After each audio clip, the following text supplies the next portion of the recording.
We broadcast diverse international content from Europe, Asia, Africa, and now right here in the USA. Watch us via Roku on your smart TV. Download the Millennium TV app from the App Store to stream our shows anywhere, anytime. Millennium TV.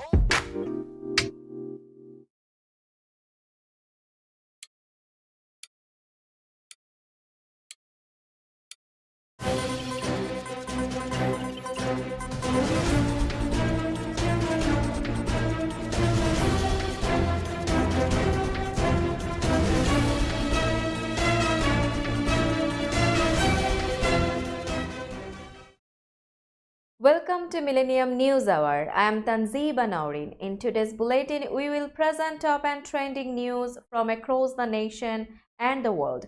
Let's begin with the headlines of the day.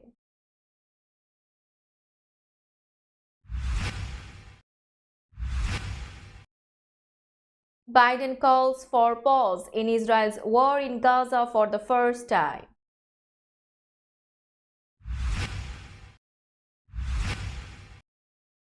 US House rejects effort to censure Rashida Tlaib.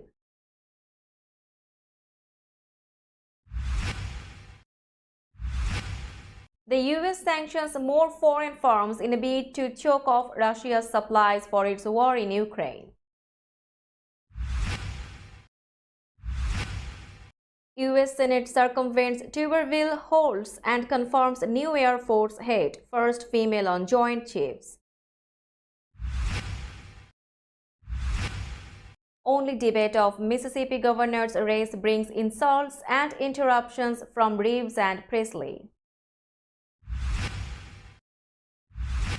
House GOP pushes ahead with $14.5 billion in assistance for Israel without humanitarian aid for Gaza.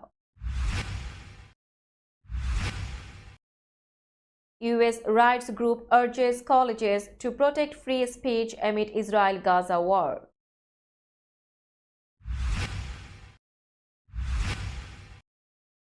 Former Memphis police officer pleads guilty to federal charges in Tyre Nichols' death.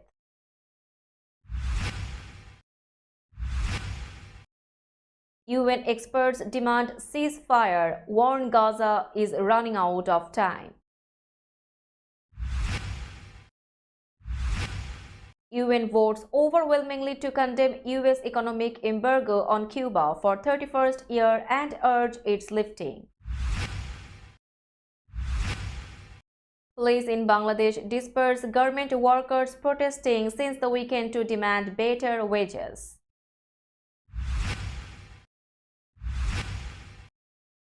India thrashed Sri Lanka to book Cricket World Cup semi-final spot.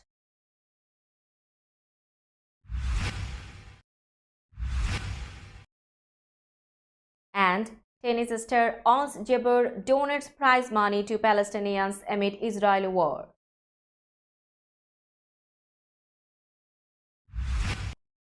You were listening to headlines, now news in detail.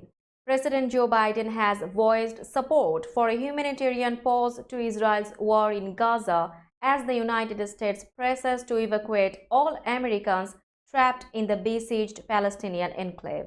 I think we need a pause, Biden said during a campaign speech on Wednesday, after being interrupted by a protester who urged for an immediate ceasefire. When asked what a pause meant, Biden said it was time to get the prisoners out, a reference to the captives held by Hamas, the group that rules Gaza, the White House later clarified. The US president's remarks marked a shift in the position of the White House, which has previously said it would not dictate how Israel conducts its military operations.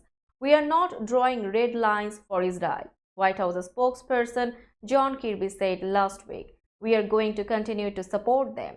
On Friday, the US was one of only 14 countries in the United Nations to vote no to a resolution in the General Assembly calling for a ceasefire. The US is by far Israel's strongest ally, sending it billions of dollars in aid annually. To support Israel's ongoing military offensive, Biden has asked Congress to approve a $14.3 billion military aid package to the country. He is facing particularly intense backlash from Arab Americans, an important constituency in the Democratic Party, for his staunch backing of Israel in the war. Biden's support from Arab Americans has plummeted to 17%, according to a survey from the Arab American Institute think tank. The U.S. House of Representatives has rejected an effort to censure Palestinian American Congresswoman Rashida Tlaib, a Democrat who has been advocating for Palestinian rights amid Israel's war on Gaza. The measure, which was introduced by far-right Congresswoman Marjorie Taylor Greene, was halted in a 222 to 186 vote on Wednesday, with 23 Republicans joining the Democrats in opposing it. A Democratic effort to in turn censure Greene was called off in response. The so-called censure resolution against Tlaib accused the Michigan representative of anti-Semitic activity, sympathizing with terrorist organizations, and leading an insurrection at the United States Capitol complex, referring to a sit-in by Jewish activists inside Congress to demand a ceasefire in Gaza. Tlaib, the only Palestinian American member of Congress, had rejected the measure as rooted in bigotry. "I will not be bullied, I will not be dehumanized, and I will not be silenced," she said last week. "I will continue to call for ceasefire in Gaza, for the immediate delivery of humanitarian aid, for the release of hostages and those arbitrarily detained, and for every American to be brought home," she said in a statement. She also called Greene's resolution unhinged and said it's deeply Islamophobic and attacks peaceful Jewish anti-war advocates. The United States on Thursday imposed a new round of sanctions on 130 firms and people from Turkey, China, and the United Arab Emirates in an effort to choke off Russia's access to tools and equipment that support its invasion of Ukraine. The sanctions imposed by the Treasury Department's Office of Foreign Assets Control target third-party firms and people alleged to assist Moscow in procuring equipment needed on the battlefield, including suppliers and shippers. In addition, the State Department imposed diplomatic sanctions targeting Russian energy production and its metals and mining sector. Thursday's sanctions targets include Turkish national Berk Turkin and his firms, which are alleged to have ties to Russian intelligence. The Treasury Department said Turkin's network arranged payments and shipping details designed to bypass sanctions and move goods from Turkey to Russia. A series of United Arab Emirates firms alleged to have shipped aviation equipment, machines for data reception, and more also were sanctioned. And UAE-based ARX Financial Engineering Limited was sanctioned for allegedly being involved in finding ways for Russian rubles to be sent from sanctioned Russian bank VTB Bank and converted to US dollars. The U.S. Senate, circumventing holds by Republican Senator Tommy Tuberville, on Thursday confirmed the nominations of two senior military leaders, including the first female member of the Joint Chiefs of Staff. Admiral Lisa Franchetti was confirmed by a vote of 95-1 to lead the Navy, making her the first woman to serve as a Pentagon Service Chief and hold a seat on the Joint Chiefs of Staff. General David Ulvin was also confirmed by a vote of 95-1 to be Chief of Staff of the U.S. Air Force. The Senate was expected to vote later Thursday to confirm Lieutenant General Christopher Mahoney to serve as Assistant Commandant for the U.S. Marine Corps. Franchetti's historic confirmation as the Chief of Naval Operations comes as Tuberville has drawn bipartisan criticism for holding up almost 400 military nominations in an effort to protest Pentagon abortion policy. In a remarkable display, several Republican senators angrily held the floor for more than 4 hours on Wednesday evening and called up 61 of the nominations for votes, praising each nominee for their military service. Tuberville of Alabama showed no signs of letting up, standing and objecting to each one. Alvin is the Vice Chief of Staff of the Air Force but has been serving as acting chief since the previous top Air Force officer, General C.Q. Brown, became chairman of the Joint Chiefs of Staff on October 1. Alvin is a career air mobility pilot with more than 4,600 flight hours and key deployments in Afghanistan and Europe. Mississippi Republican Governor Ted Reeves and Democratic challenger Brandon Presley insulted and spoke over each other several times Wednesday night in their only debate of a rough and tumble campaign season, presenting sharply contrasting plans for the state. The televised debate happened 6 days before the general election in a deeply conservative state where Republicans have held the governor's office for the past 20 years. Reeves said that Presley, a utility regulator, has taken questionable campaign contributions from solar panel buddies that have tried to run the oil business out of America. Presley said the contributions he received were legal, but the state government is bought and sold to the highest bidder under Reeves, with the governor demanding campaign money before meeting with people. The debate was held before a small audience in the WAPT TV studio in Jackson. It aired on the ABC affiliate in the Jackson area and statewide on Mississippi Public Broadcasting.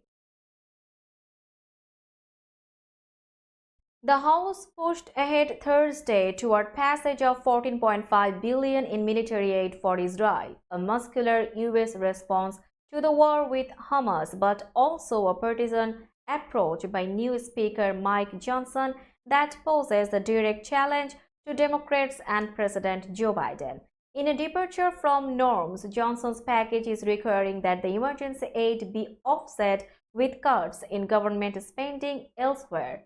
That tax establishes the House GOP's conservative leadership, but it also turns what would typically be a bipartisan vote into one dividing Democrats and Republicans. Biden has said he would veto the bill. Johnson said the Republican package would provide Israel with the assistance needed to defend itself, free hostages held by Hamas, and eradicate the militant Palestinian group, accomplishing all of this while we also work to ensure responsible spending and reduce the size of the federal government.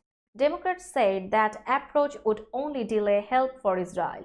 Senate Majority Leader Chuck Schumer of New York has warned that the stunningly unserious bill has no chances in the Senate. The first substantial legislative effort in Congress to support Israel in the war falls far short of Biden's request for nearly $106 billion that would also back Ukraine as it fights Russia, along with U.S. efforts to counter China and address security at the border with Mexico. A prominent civil rights group in the United States has urged colleges and universities to respect free speech and resist calls to investigate or disband student organizations rallying on behalf of Palestinian rights. In an open letter to academic institutions on Wednesday, the American Civil Liberties Union warned against politically motivated efforts to police speech on campus, which could destroy the foundation on which academic communities are built. The latter comes amid heightened tensions in U.S. academia as the Israel-Hamas war enters its 26th day. Some campuses are reporting pressure to crack down on critics of Israel's ongoing military campaign in Gaza, where an estimated 8,796 Palestinians have been killed. A college or university, whether public or private, cannot fulfill its mission as a forum for vigorous debate if its leaders initiate baseless investigations into those who express disfavored or even loathsome views, the ACLU later reads. Such investigations chill speech, foster an atmosphere of mutual suspicion, and betray the spirit of free inquiry, which is based on the power to persuade rather than the power to punish. A former Memphis police officer pleaded guilty Thursday in the fatal beating of Tyre Nichols, becoming the first of 5 officers charged to reverse course with prosecutors recommending up to 15 years in prison. Desmond Mills Jr. entered his plea during a hearing at the Memphis Federal Courthouse as part of a larger agreement to settle charges in a state court as well. It wasn't immediately clear if any of the other officers would follow suit. Attorneys for three of the officers declined to comment, and William Massey, the lawyer for Emmett Martin, said in an email that they will stay the course with the former officer's criminal defense. Mills pleaded guilty to federal charges of excessive force and obstruction of justice and agreed to plead guilty to related state charges. Mills also agreed to cooperate with prosecutors. The final sentencing decision rests with the judge. Mills remains free on bail ahead of his May 22 sentencing hearing. We will be back after a short break. Till then, stay with us. This world continuously revolving around various events. Every minute, every second, something is happening somewhere around the globe, and you want to get connected to that event or to that specific moment. Here we come, Millennium News Hour, to get you connected with top USA and international trending news, which includes local news, political news, world news, business news, health and science related news, entertainment news, sports news, and so on. Millennium News 24 is transmitted and available to be watched free for all at TVs such as Sony, Samsung, LG, Roku TV, Amazon TV, and Apple TV, and also in all European countries and Australia, available with Sky Network, Worldwide Jago TV, Radiant IPTV, Worldwide Jago BT Network, and Horizon Satellite globally. Stay connected with Millennium News Hour to get the world news on your fist. Welcome back to Millennium News Hour. Now it's time for global updates.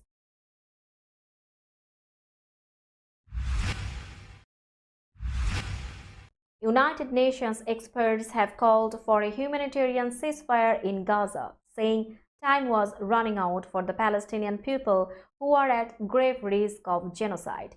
Nearly 4 weeks of Israeli bombardment of the Gaza Strip in retaliation for attacks by Hamas gunmen in southern Israel on October 7 have killed more than 9,000 people, health authorities say, a majority of them women and children. We remain convinced that the Palestinian people are at grave risk of genocide. The group of experts, made up of 7 UN special rapporteurs, said on Thursday in a statement. We demand a humanitarian ceasefire to ensure that aid reaches those who need it the most. The experts have also expressed deepening horror about Israeli airstrikes on the Jabalia refugee camp in northern Gaza since Tuesday night, strikes that have reportedly killed and injured hundreds of Palestinians and have called this a brazen breach of international law. They said they were concerned about the safety of UN and humanitarian workers, hospitals, and schools that are providing refugee to the people of Gaza, and the safety of journalists, media workers, and their family members. The Israeli mission to the UN in Geneva said it was preparing a response to the experts' remarks. The UN General Assembly voted overwhelmingly Thursday to condemn the American economic embargo of Cuba for a 31st year after its foreign minister urged let Cuba leave without the blockade. The vote on the resolution in the 193-member General Assembly tied the record for support for the Caribbean island nation. The vote was 187 in favor, with the United States and Israel opposed, and Ukraine abstaining. Somalia, Venezuela, and Moldova didn't vote. The yes vote was up from 185 last year and 184 in 2021, and it tied the 2019 vote of 187. Cuban Foreign Minister Bruno Rodriguez urged the Assembly before the vote to support reason and justice, the UN Charter and international law, and back the resolution. He said the US embargo has imposed the most cruel and long-lasting unilateral coercive measures that have ever been applied against any country and that it constitutes a crime of genocide and an act of economic warfare during times of peace. The American aim, Rodriguez said, it is to weaken Cuba's economic life, leave its people hungry and desperate, and overthrow the government.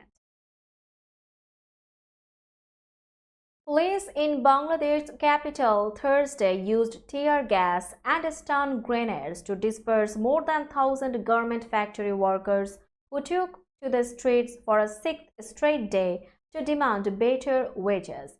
In the Ghazipur industrial district just outside Dhaka, thousands of others also protested amid frustration over higher commodity prices, rent, and other bills. In both Dhaka and Ghazipur, about 300 factories employing thousands of workers remained closed Thursday, authorities said.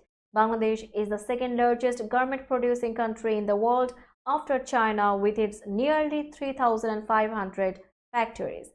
Some 4 million workers are employed in them, most of them women, according to the Bangladesh Garment Manufacturers and Exporters Association or BGMEA. The workers get 8,300 takas or $75 as a monthly minimum wage, and they often need to work overtime to make ends meet, labor unions and workers say. Najmul Hassan Firoj, additional deputy police commissioner at Pallavi in Dhaka's Mirpur area, said police dispersed the workers peacefully using tear gas as they blocked streets and vandalized some factories. He declined to say whether anyone was injured in the action, but that the protesters threw rocks at security officials who used armored vehicles to roam the streets. Now it's time for business news.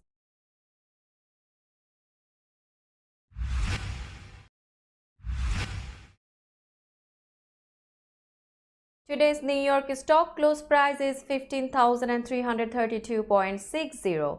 The NYSE Composite is increased by 330.05 points or 2.20%.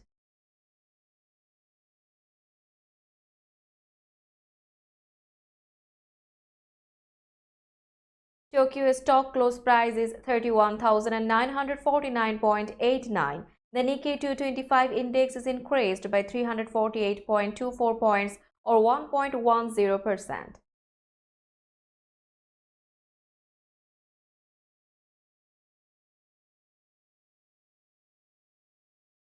Shanghai stock close price is 3009.41. The Shanghai index is decreased by 13.67 points or 0.45%.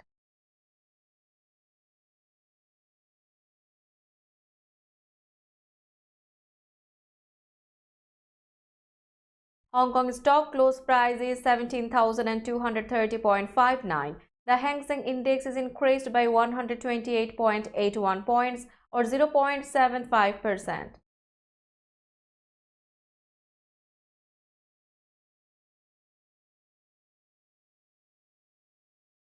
Bombay stock close price is 64,080.90. The Sensex index is increased by 489.57 points or 0.77%. Let's have a look on today's sports stories.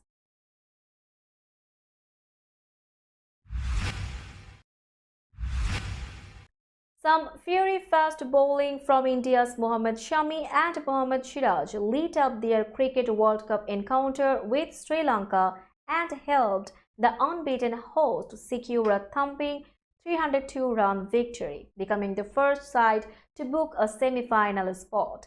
The win on Thursday was India's seventh from as many matches in this year's 50-over tournament, and arguably their most dominant, with Sri Lanka's batters lasting less than 20 overs while chasing a 358-run target.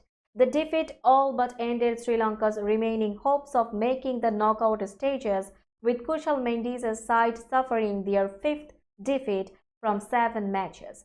Sri Lanka's chase got off to an awful start. Jasprit Bumrah struck with the first delivery before Siraj picked up the next 3 wickets to reduce them to 4 for 3 runs. Coming into the attack next, Shami bagged a 5-wicket haul to ensure that India's juggernaut rolled on. Shami finished with 5 for 18, while Siraj took 3 for 16 as Sri Lanka were bundled out for 55, their lowest total in a 50-over World Cup. Virat Kohli missed out on equaling Sachin Tendulkar's all-time record of 49 one-day international hundreds, but still made 88. Kohli and Shubman Gill put on 189 for India's second wicket to help the hosts post 357 for 8. It was the highest team score without an individual 100 in a World Cup. Tunisian tennis star Ons Jabeur has said she will donate a part of her prize money from the ongoing Women's Tennis Association finals to Palestinians facing the wrath of Israel's war on Gaza. A visibly emotional Jabeur held back tears as she spoke on the court after her win over Marketa Vondrousova in Cancun on Wednesday.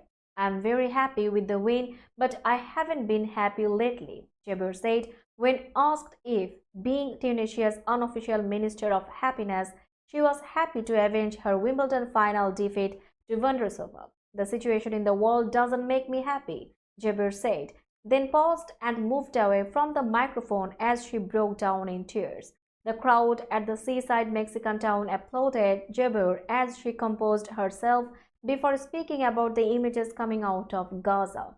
"It's very tough seeing children, babies dying every day," she said. "It's heartbreaking, so I have decided to donate part of my prize money to help the Palestinians." Let's have a look on today's weather forecast.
Before finishing today's news, let's hear out the headlines again.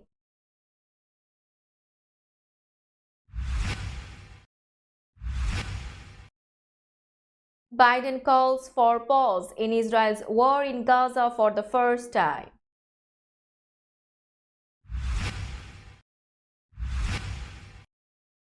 US House rejects effort to censure Rashida Tlaib.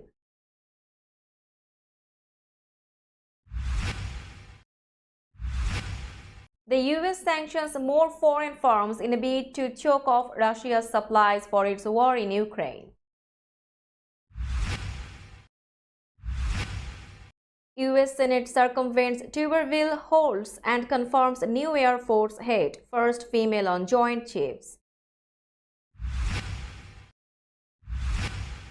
Only debate of Mississippi governor's race brings insults and interruptions from Reeves and Presley. House GOP pushes ahead with $14.5 billion in assistance for Israel without humanitarian aid for Gaza. US rights group urges colleges to protect free speech amid Israel-Gaza war.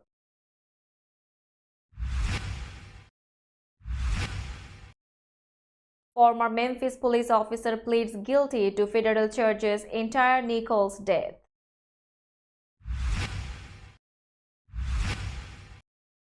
UN experts demand ceasefire, warn Gaza is running out of time. UN votes overwhelmingly to condemn US economic embargo on Cuba for 31st year and urge its lifting. Police in Bangladesh disperse government workers protesting since the weekend to demand better wages.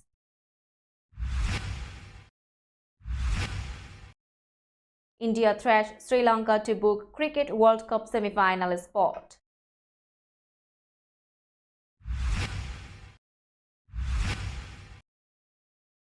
And tennis star Ons Jabeur donates prize money to Palestinians amid Israel war. That's all for today. Keep watching Millennium News Hour for latest news update. To stay updated, like our Facebook page, subscribe our YouTube channel and visit our website. Our website address is www.millenniumnews24.com.